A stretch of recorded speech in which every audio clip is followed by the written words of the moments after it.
بسم اللہ الرحمن الرحیم، السلام علیکم ورحمۃ اللہ وبرکاتہ۔ آج اچھی خبریں بھی ہیں اور کافی ہیں اچھی خبریں، خراب خبریں بھی ہیں، وہ تو ہر روز آئیں گی جب تک الیکشن ہو نہیں جاتا یا الیکشن ملتوی نہیں ہو جاتا۔ ایک تو امریکہ سے خبر آئی ہے کہ امریکہ عمران خان سے بات کرنے کے لیے تیار ہے، اور اس کی تصدیق مقامی طور پر بھی ہو گئی ہے۔ یہ ذرائع کی خبر ہے، ذرائع قابل اعتماد ہے، اور اس کی تصدیق اس طرح سے بھی ہو گئی ہے کہ سینیٹر مشاہد حسین، جو بڑے باخبر آدمی ہیں اور غلط بیانی بھی نہیں کرتے، انہوں نے کہا منصوبہ بن رہا ہے کہ عسکری قیادت اور عوام کے درمیان فاصلے کم کیے جائیں۔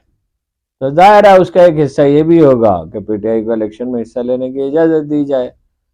الیکشن ابھی فی الحال خطرے میں ہی نظر آ رہے ہیں۔ مولانا فضل الرحمان اپنے موقف پہ مصر ہیں، قائم ہیں کہ مہم چلائی نہیں جا سکتی بلوچستان میں اور پختونخوا میں۔ اگر وہ ان کا کہنا ہے افغانستان سے بات ہو جائے تو ممکن ہے کہ صورتحال بہتر ہو، لیکن بات ہو بھی جائے تو وہ پہلی بات ہے وہ مانتے کہاں ہیں، وہ کوئی دلیل تھوڑی سنتے ہیں، اور اس سے مولانا کو کیا فائدہ ہوگا؟ بھئی امن بھارت کا فائدہ تو پی ٹی آئی کو ہوگا۔ بہرحال جن لوگوں نے فیصلہ کرنا ہے، یہ میں آپ کو وثوق سے بتا رہا ہوں کہ وہ شش و پنج کے شکار ہیں۔ کتنے پراسرار واقعات ہو رہے ہیں، کابینہ کمیٹی کی تشکیل ہے، وہ محترمہ جو ہیں جنہوں نے کہا مجھے پرائم منسٹر ہاؤس میں رکھا گیا تھا، وہ اپنا وہ کہہ رہی ہیں کہ میرے ساتھ تو بڑی زیادتی کی گئی۔ اب وہ گنونے الفاظ ہیں، میں نہیں دہرا سکتا ان کو، اور وہ ان کو متحرک اخبارات میں کتنی گندی چیزیں چھپنی شروع ہو گئی ہیں، چینلز میں کتنی خوفناک چیزیں آ رہی ہیں۔ انہیں دباؤ بھی بڑھایا جا رہا ہے اور یہ بھی سوچا جا رہا ہے کہ معاملہ طے کر لیا جائے، اس لیے کہ جو امبیسیز سے جو جا رہی ہیں رپورٹیں جا رہی ہیں، کچھ کا مجھے پتہ چلا ہے، وہ کہہ رہے کوئی راستہ ہی نہیں ہے، تمام راستے بند ہیں، ایک ہی صورت ہے کہ صلح صفائی کو کچھ ہو جائے، کچھ چیزیں طے پا جائیں، عمران خان وزیر اعظم ہو جائے، وہ چلا سکتا ہے، باقی کوئی نہیں چلا سکتا۔ میں تو ہمیشہ آپ سے عرض کرتا رہا ہوں کہ فائنلی یہی ہوگا، صلح ہوگی، سمجھوتا ہوگا، لیکن جب بغض و عناد دلوں میں گہرا ہو جائے تو ظاہر ہے کوئی آسان تو نہیں ہے۔ آپ بیچ میں کون پڑے؟ کوئی نہ کوئی تو پڑے گا بیچ میں، اور بہتر ہے وہ ایسے لوگ ہوں۔ اور کچھ لوگوں سے میری بھی بات ہوئی ہے، کسی نے مجھ سے بھی کہا، میں نے کہا بھائی میری اتنی بساط نہیں ہے، میں اس میں نہیں پڑھ سکتا، ان معاملات میں جہاں جہاں یہ طے ہونے ہیں، یہ فلاں لوگ ہیں وہ کر سکتے ہیں، تو میں آپ کو مشورہ دے سکتا ہوں، میں ایک معمولی آدمی ہوں، اور میرا کام جو ہے چیزوں کو سمجھنے کی کوشش کرنا ہے، اور اگر سمجھ میں جتنی آئے اتنی اس کو بیان کرنا ہے۔ تو امکانات تو ہیں، مطلب لیکن اگر ضد پہ اڑے رہے، بغض و عناد پہ اڑے رہے، پاپولیرٹی کا یہ عالم ہے کہ ابھی انٹرنیٹ سلو کر دیا ہے تو 80 لاکھ ہو چکے تھے قارئین اس کے، جب میں نے پہلا کیا تھا اپنا، یہ رات کو 11 بجے کر رہا ہوں، یہ صبح آپ دیکھیں گے 8:30-9 بجے کسی وقت، تو یہ وہ اس کو انٹرنیٹ سلو کر دیا گیا ہے، ورنہ وہ اس سے بھی خوب اکانومسٹ والے پیسے کما رہے ہیں۔ فنڈ ریزنگ شروع کر دی ہے پی ٹی آئی نے، اور ابھی اس وقت کوئی $56,000 تو باہر سے ہو چکے ہیں، اور اندرون ملک بھی کافی پیسے جمع ہو چکے، صرف فکر دینے کا فائدہ نہیں ہے۔ مطلب یہ ہے، وہ شہباز شریف صاحب کہتے تھے 2013 میں کہ قارون کا خزانہ ہے، تو قارون کا خزانہ کیا؟ بھی ساری دنیا میں لوگ جائے، ایتھوپیا سے ایک آدمی نے 10 لاکھ روپے بھیج دیے، تو پیسوں کا مسئلہ نہیں ہے، مسئلہ یہ ہے کہ امیدواروں کے اندیشہ ہے کہ ٹکٹ چھینے جائیں گے، تو فائنل تو امیدوار ہیں، امیدوار تو موجود ہیں، اگرچہ وہ بڑے لیڈر تو نہیں ہیں۔ نقب لگانے کی کوشش کی جا رہی ہے کہ حافظ صاحب لاہور میں پائے جاتے ہیں، وہ گئے ہیں جنوبی پنجاب میں، وہاں کچھ لوگوں سے وعدہ کر کے ان سے کافی پیسے لے آئے ہیں، وہ تو اتنی بڑی رقم ہے، میں سن کے ہکا بکا ہی رہ گیا۔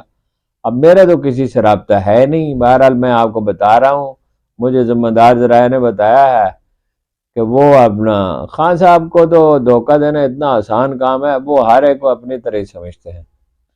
تو کچھ لوگ ہیں جو دراصل پارٹی کے نہیں ہیں مگر بنے ہوئے ہیں پارٹی کے، تو کچھ ایسے لوگ ہیں جو شامل ہونا چاہتے ہیں مگر اس لیے نہیں شامل ہو رہے. مصطفیٰ نواز کھوکھر اس کی ایک مثال ہے. یہ میرا اندازہ ہے. وہ کہہ رہے ہیں بھائی مہم کیسے چلاؤں گا اگر پی ٹی آئی میں شامل ہو گیا. بڑے اچھے امیدوار ہیں, پڑھے لکھے ہیں, فصیح ہیں, اردو اچھی بولتے ہیں, انگریزی اچھی بولتے ہیں, پڑھتے لکھتے ہیں, سمجھتے ہیں, ملتے گلتے ملتے ہیں. ایک سیاستدان کی بہت سی خوبیاں ان میں جمع ہو گئی ہیں. ملاقات تو ان سے کبھی نہیں ہوئی. وہ عمر حمید غالباً ان کا نام ہے, الیکشن کمیشن کے سیکرٹری کا, ان کا قصہ پتہ کیا بھائی یہ کیا ہوا اچانک.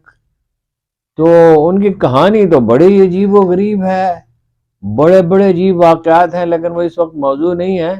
لیکن پتہ یہ چلا کہ ایک تو ڈی سی اسلام آباد سے وہ ناراض تھے, ڈی سی او سے, اور ایک اپنا آئی جی اسلام آباد سے. ذاتی سنا ہے, بہت جلدی ان کی تلخی ہو جاتی ہے. بہت سے واقعات سنائے افسروں نے جو کچھ موجود ہیں اور جو کچھ سبکدوش ہو چکے ہیں. تو پھر وہ جیسے وہ آپ نے سنا ہے نا کہ اس نے پھر آخر میں ایک دستی بم کو لات مار دی تھی.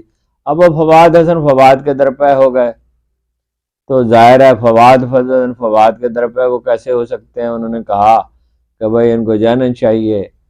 تو اس میں بہت تلخی ہو گئی. اب وہ کوئی مستقبل کی منصوبہ بندی کر رہے ہیں. اطلاع ویسے یہ بھی ہے کہ چیف الیکشن کمشنر بھی جا سکتے ہیں. ان کے چند ہفتے رہ گئے, کیوں جائیں گے. اور یہ بھی میں آپ کو بتا دوں کہ ان کا تقرر جنرل باجوہ نے کرایا تھا, اور وہ کچھ کارنامے بھی جنرل باجوہ اور کچھ اور لوگوں کے کہنے پر انہوں نے انجام دیے تھے. وہ میں نے آپ سے عرض کیا کہ ابھی موضوع نہیں ہے, میں پھر کبھی اس کے بارے میں عرض کروں گا. تو جو میرا خیال تھا کہ الیکشن ملتوی ہو سکتے ہیں, تو مولانا فضل الرحمان نے کہا, تو شیر افضل صاحب نے بھی کہا کہ جلدی ہی وہ پیپلز پارٹی بھی اور نون لیگ بھی الیکشن کے التوا کا مطالبہ کریں گی. بھاگ دوڑ میں 12 لوگ لگے ہوئے ہیں, اور ان کے قریبی ذرائع دعویٰ کرتے ہیں بلاول کے کہ انہیں یقین دلایا گیا ہے کہ انہیں جتا دیا جائے گا جیسے بھی ہو, جیسے آپ کو پتہ ہی ہے جیسے کیسے ہو. اور لطیف کھوسہ صاحب نہیں لڑنا چاہتے, وہاں ان کے بھی کاغذات ہیں, وہ تلخی کو اوائڈ کرنا چاہتے ہیں. اب لطیف کھوسہ صاحب کے بارے میں بعض لوگ ریزرویشنز کا اظہار کر رہے ہیں, لیکن میں تو تب اس پہ بات کروں اگر کوئی ایویڈنس دیں. وہ حافظ صاحب کا آپ کو بتا دیا جو کوئی پیسے بٹور کے لائے ہیں. نواز شریف صاحب بڑی مشکل میں پھنسے ہوئے, نا حلیفوں کے ساتھ معاملات طے ہو رہے ہیں, نہ خاندان میں طے ہو رہے ہیں.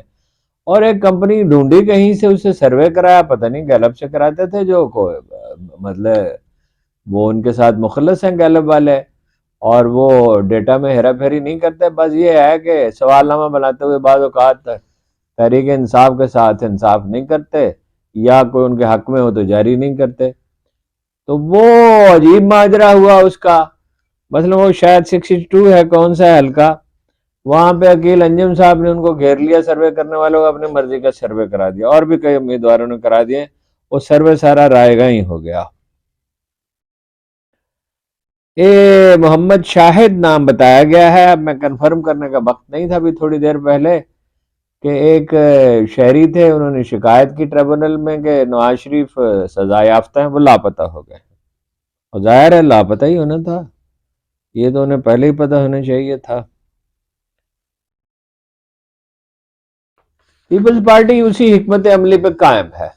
پی ٹی آئی کے ساتھ تعلقات بہتر بنانے کی کوشش کی جائے یا اس کا تاثر دیا جائے, اور بن جائیں تو اس کو پھر بعد میں اپنے مقاصد کے لیے استعمال کیا جائے. یعنی اگر تو خان صاحب آ جاتے ہیں تو ان سے کوئی رعایت لی جائے, سندھ میں حکومت بنا لی جائے, اور پھر یہ ہے کہ مرکز کے ساتھ کسی طرح کی ورکنگ ریلیشن شپ ہو جائے. اور اگر خان صاحب نہیں آتے اور نواز شریف صاحب آ جاتے ہیں تو اسی پوزیشن کو استعمال کر کے سودے بازی کی. میں نے پہلے بیان کیا تھا کہ بھائی بلوچستان میں کچھ حصہ چاہیں گے, پھر مرکز میں چاہیں گے. مولانا کا نہیں بن رہا کچھ بھی ابھی تک معاملہ. وہ دیکھیں کچھ نہ کچھ تو آخر کریں گے ہی. ایک الیکشن ایسا بھی انہوں نے لڑا تھا جس میں ان کے صرف 2 یا 3 MP جیتے تھے. اس وقت وہ پھنسے ہوئے ہیں. بہرحال الٹیمیٹلی تو جو مذہبی فرقہ پرست جماعتیں ہیں انہیں ختم ہی ہونا ہوتا ہے, ان کی ایک عمر ہوتی ہے.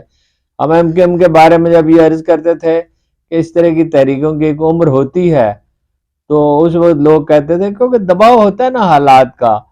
تو اس میں لوگ لارجر پرسپیکٹو میں نہیں دیکھتے. اہل علم سے پوچھیں تو بتا دیتے ہیں. ہم تو اہل علم ہی سے ظاہر ہے پوچھتے ہیں, ہمیں کوئی ایسے دانا تو ہم نہیں ہیں. تو وہ ان کی تو ایک عمر ہے, ظاہر ہے ایکسپوز تو وہ ہو ہی چکے ہیں. ایک طرف جا کے این پیٹرسن سے کہتے ہیں مجھے وزیر اعظم بنوا دو, ٹونی بلیئر سے کہتے ہیں آپ کو میرے بارے میں بڑی غلط فہمیاں ہیں, پرائم منسٹر اس کے ایک ریسیپشن میں کہا تھا. دوسری طرف کہتے ہیں کہ فلاں یہودیوں کا ایجنٹ ہے اور فلاں یہ ہے.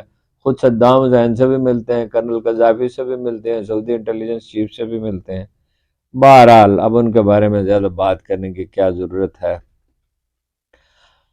حفیظ اللہ نیازی صاحب کا کہنا یہ ہے, میرے عزیز اور محترم دوست جنہوں نے مجھے آج سے 28 سال پہلے عمران خان سے ملایا تھا, حفیظ اللہ سے میرے دوست حفیظ اللہ خان تھے, وہ کہتے ہیں عمران خان اپنی جنگ جیت چکا ہے. میں تو خیر بہت اچھے سے کہہ رہا ہوں جیت چکا ہے. کرائن ہوتے ہیں, اللہ کے رسول نے کا قول آپ کو سناتا رہتا ہوں. ہمارے لیے تو وہی حجت ہے, قرآن پاک ہے تو اللہ کا کلام ہے, اس میں تو ایک شوشہ اور ایک کامہ بھی نہیں ہو سکتا. ادھر ادھر اللہ نے خود اس کی حفاظت کا ذمہ لیا, جو کچھ اس میں فرما دیا ارشاد فرما دیا وہی ہے, حتمی سچائی تو وہی ہے. مگر حدیث رسول بھی سچائی ہے. جن لوگوں نے تحقیق کی ہے انہیں معلوم ہے کہ اللہ کے رسول نے فرمایا تھا سقر فی النار, جو کوئی مجھ سے غلط بات منسوب کرے گا وہ آگ میں ڈالا جائے گا. تو امام بخاری اور امام مسلم اور جناب امام مالک, جو بھی جن لوگوں نے حدیث جمع کی ہے ان کی زندگیاں محفوظ ہیں. جناب ابو ہریرہ نے سب سے زیادہ حدیثیں ان سے مروی ہیں, اس لیے کہ وہ اسی کام میں لگے رہتے تھے, لکھ بھی لیتے تھے. وہ ڈاکٹر حمید اللہ نے جو کچھ انہوں نے لکھا تھا چھاپ بھی دیا ہے. تو رسول اللہ صلی اللہ علیہ وسلم نے فرمایا تھا, کئی دفعہ آپ سے عرض کیا ہے, پھر عرض کرنے میں کوئی عرض نہیں, جتنی دفعہ آپ کا ذکر ہو, فرمایا کہ جس محفل میں اللہ اور اس کے رسول کا ذکر نہ ہو اس پہ لعنت برستی ہے. تو وہ کنفیوژن ہی پیدا ہوگا اور بے دلی اور بے یقینی اور ذہنی انتشار ہی پیدا ہوگا. فرمایا لوگوں کے دل دشت میں پڑے ہوئے پر کے مانند ہیں جسے ہوا الٹاتی پلٹاتی. آپ نے دیکھا ہوگا کسی صحرا میں کوئی پر پڑا ہو کسی پرندے کا, تو کیسے وہ جھومتا جھولتا ہے, ہوا کہیں لے جاتی ہے کہیں لے جاتی ہے. اور یہ فرمایا لوگوں کے دل اللہ کی 2 انگلیوں کے درمیان ہے. ابھی ایک خاتون کا واقعہ بتایا, 85 سالہ خاتون ہے, دور صحرا میں رہتی ہیں. انہوں نے اپنے بیٹے سے کہا معاف نہیں کروں گی, اگر اس کا عمران خان کا ساتھ نہ دیا تو معاف نہیں کروں گی. پھر وہ کسی نہ کسی طرح کوئی کوشش کر رہے ہیں.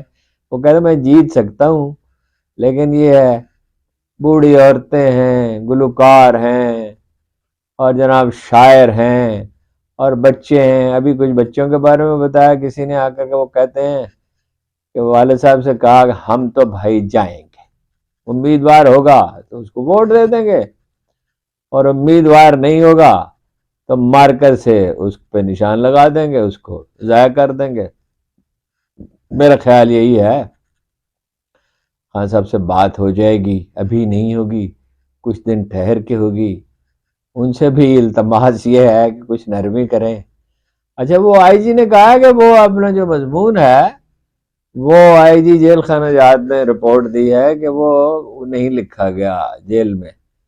تو بھائی جیل میں اپنا اس نے لکھی تھی کتاب کا اچھا نام رکھا تھا چاہے یوسف سے سزا, یوسف رضا گیلانی نے. تو آپ کو اتنی گھبراہٹ اتنی پریشانی کیوں لاحق ہوتی ہے؟ آدمی ہے, جن تو نہیں ہے, دیو تو نہیں ہے.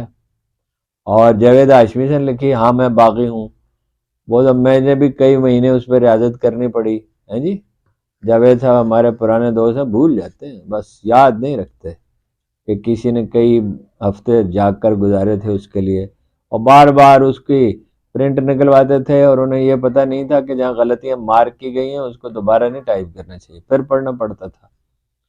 بہرحال جنگ تو یہ عمران خان جیتے گا. اور وہی بات جو میں نے کہی تھی کہ اللہ نہ کرے, اللہ نہ کرے, خدا نہ خواستہ وہ اس دنیا میں نہیں ہوگا, تب بھی وہ ہوگا, وہ موجود رہے گا. صدیوں کا سفر ہے مفلس اور غریب آدمی کا, درماندہ آدمی کا۔ وہ رات ایک آدمی آیا تھا، پوچھا کرایہ کتنا ہے، اس نے کہا، ایسے ایک آدمی تھا کسی کام سے آیا تھا، اس نے کہا 12,000 روپے کا کمرے کا کرایہ ہے، فیملی رہتی ہے، 2 چھوٹے چھوٹے کمرے ہیں، اور 8,000 روپے بجلی کا بل ہے۔ تو یہ جو لوگ ہیں انہیں زندہ رہنا ہے نا، اس مخلوق پہ آخر اللہ تعالیٰ رحم کرے گا، وہ غفور الرحیم، کوئی راستہ نکالے گا، اور کوئی تجاویز زیر بحث ہیں کہ کوئی راستہ نکالا جائے۔ تو کوئی اور پیش رفت ہوگی تو پھر عرض کروں گا۔ آپ کا بہت بہت شکریہ۔